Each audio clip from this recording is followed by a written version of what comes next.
Oke, halo, assalamualaikum warahmatullahi wabarakatuh. Perkenalkan, nama saya Ajar Muntaha. Saya seorang outdoor enthusiast atau penggemar aktivitas outdoor. Oke, di sini saya akan berbagi pengalaman atau sharing-sharing perihal apa yang dilakukan ketika kita tersesat. Sebelumnya di sini saya belum pernah tersesat ya ketika melakukan pendakian gunung, tetapi saya ada pembelajaran perihal bagaimana sih dan harus apa ketika kita tersesat gitu.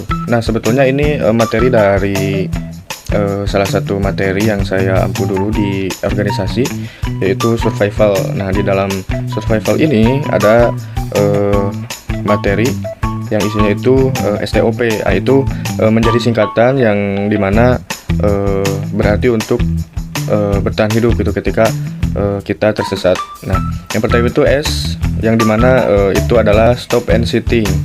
Nah, stop and sitting ketika kita mulai terasa tersesat, itu kita harus mulai berhenti dan jangan melanjutkan perjalanan ketika kita merasa salah jalur, dan duduklah. Selanjutnya thinking, kita harus berpikir ketika sudah tersesat seperti itu, kita harus berpikir jernih gitu. Jangan memang kadang kita sudah lelah dan pastinya kena mental gitu ketika salah jalur dan pikiran itu kemana-mana. Tapi sebisa mungkin pikiran itu sejernih mungkin, bisa berpikir bagaimana kita bisa kembali ke jalur yang benar gitu. Dan observasi, kan STOP, observasi. Kita selama berhenti dan istirahat dan berpikir, kita observasi jalur, medan, dan lain-lain. Kita observasi bagaimana kita bisa kembali ke jalur yang benar gitu.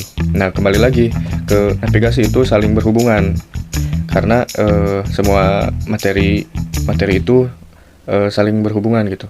Jadi simbiosis mutualisme. Nah, jadi kita berpikir, kita cari jalur, observasi, dan yang terakhir itu P, planning. Setelah observasi, kita melakukan planning, apakah kita masih mampu berjalan, dan mungkin cuaca dan mungkin akan masuk ke malam hari, kita bisa istirahat dan melakukan survival, membuat bipak gitu, bipak buatan atau alami.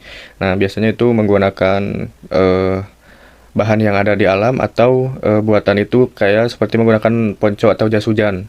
Nah, seperti itu mungkin.